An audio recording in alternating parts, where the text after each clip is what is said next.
I am Stephen Twining, very proud to be the 10th generation of the Twining family, still to be in tea. The business started over 300 years ago in 1706. It was started by a Thomas Twining who, although he opened the world's first dry tea and coffee shop, which you're more than welcome to visit, it's still at 216 the Strand, London, doing what it had always done, selling fine teas. He then wanted to actually have a reputation for the fine teas that he could wholesale to other people, because his skill was to buy and to blend teas. That's mixing of teas to get a consistency of taste, and so started wholesaling teas to other, in those days, coffee houses and the specialist retail trade, which is exactly the same way that we work to this day. Quality is the philosophy of this company. I'm fortunate enough to be the brand ambassador for Twinings. One of the questions in that role is, how do you make the perfect cup of tea? Yes, our experts have bought, blended, mixed together to make sure your cup of tea is always going to taste the same. But when you actually come to make the tea, there are a few simple rules that will get the best out of the tea, so you will get maximum enjoyment. That, at the end of the day, is really what tea is all about. A cup of tea is meant to please you and you alone. It's not necessary to make tea in a teapot. I, for convenience purposes, often make a cup of tea in a mug with a tea bag. That's absolutely fine. Tea bags were invented to be a convenience food, and in an office you don't want to be blocking the sink with loose leaf tea.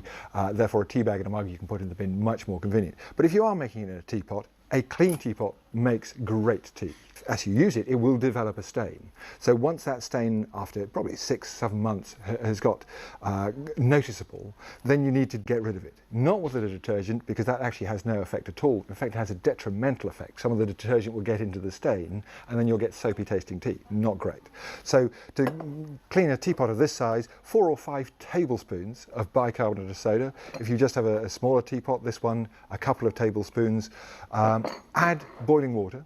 Leave it for 3 hours, and then rinse it out 2 or 3 times, and your teapot will be as clean as this one is and make you a great cup of tea. So yeah, cleanliness is one of the most important rules for making tea.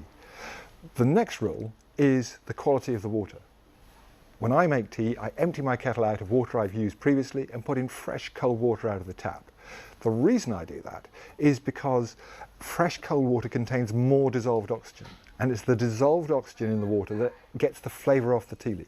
If you reboil your kettle 4 or 5 times, however good the tea leaves you're using, whether in a bag or as loose leaf tea, the water has less dissolved oxygen, you won't get the full flavour out. You'll get a flat, dull, boring cup of tea. So it is well worth putting fresh cold water into your kettle to get the best out of your tea. Put the kettle on to heat up, and once it's got halfway hot, the other thing we're going to do is, if we're making tea in a teapot, is to warm the teapot.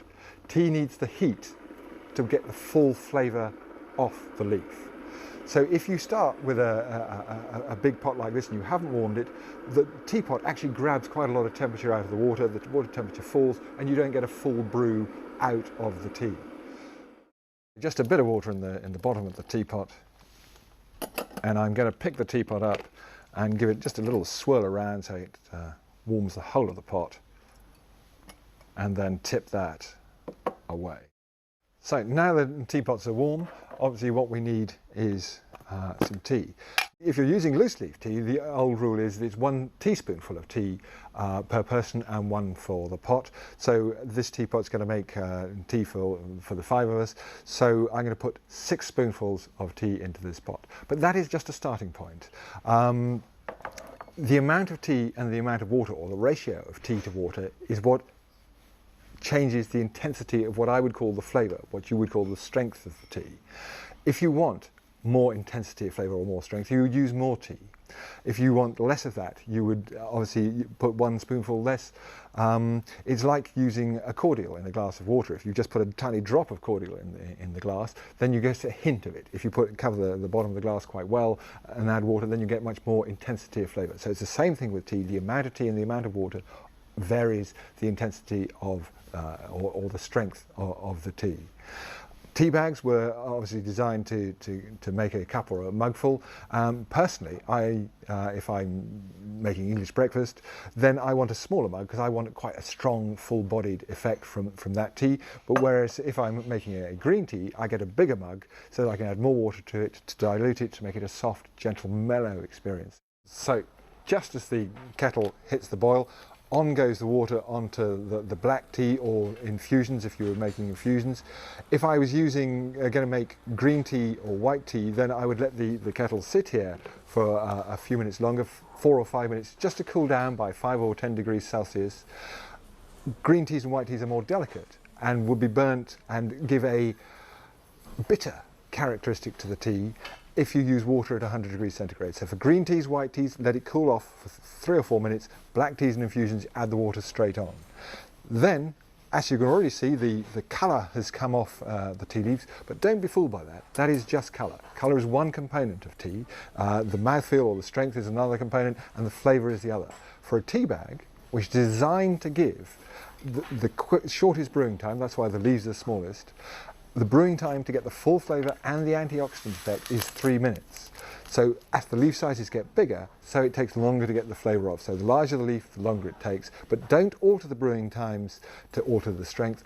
Alter the amount of tea and the amount of water you would use to affect the strength or the intensity of flavour of your tea.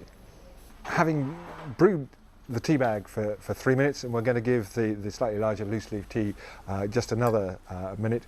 Going to take out the tea bag, remove that, stir it to unify the flavour, and then add milk. Historically correct to put the milk into your cup first if you've made the tea in a teapot, but actually it doesn't make any difference to the taste. At the end of the day, it's your cup of tea, it's your tea ritual, you do it the way you like it. I tend to put the milk in first, then add the tea because it mixes together beautifully. If you've made it in a cup or a mug, then of course you have to let the heat of the water get to the tea, let that brew for 3 minutes, take out the tea bag and then add the milk if you want to add milk. And of course you can drink the tea with a slice of lemon just as it is, or the addition of a sweetener, which I would not recommend, but it's your cup of tea and I want you to enjoy it the way you like it. So with this particular style of teapot, the plunger actually makes for a good stirrer too. A couple of plunges, leave the plunger down, and then pour and enjoy your cup of tea.